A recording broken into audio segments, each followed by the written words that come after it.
The 10 Plagues of Egypt, Divine Intervention and Liberation.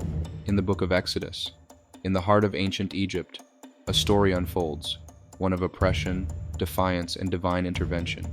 This is the story of the 10 Plagues, a series of calamities sent by God to liberate the Israelites from slavery. But what drove these plagues? Let's explore their significance and the reasons behind them. First, water turned to blood.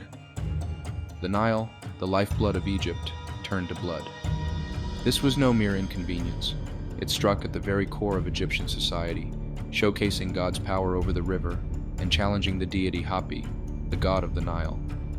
The Egyptians relied on this water for sustenance, but God demonstrated that true life comes from him alone. Then frogs. Frogs invaded homes, fields, and markets, overwhelming the land. This plague mocked the goddess Heket, who was depicted as a frog and associated with fertility.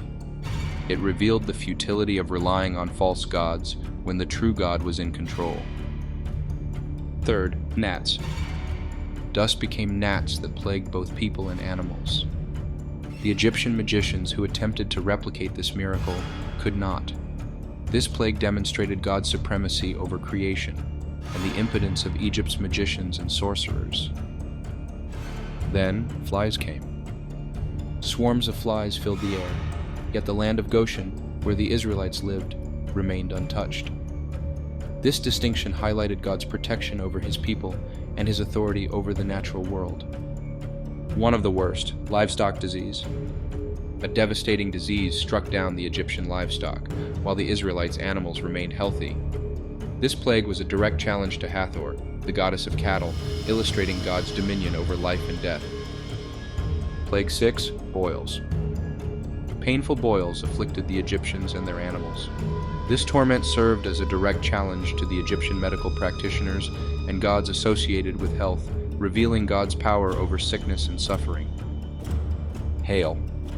A fierce hailstorm destroyed crops and livestock, emphasizing God's command over the forces of nature.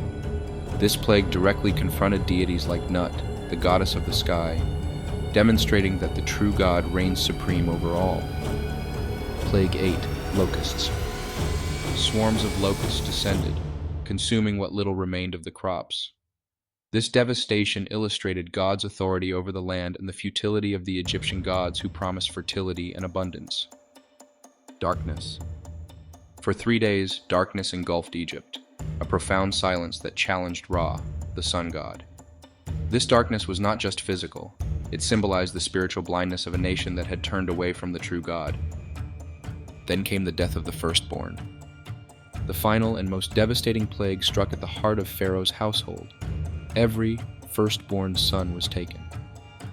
This act compelled Pharaoh to release the Israelites, forever marking this moment as a testament to God's power and a defining moment in Jewish history.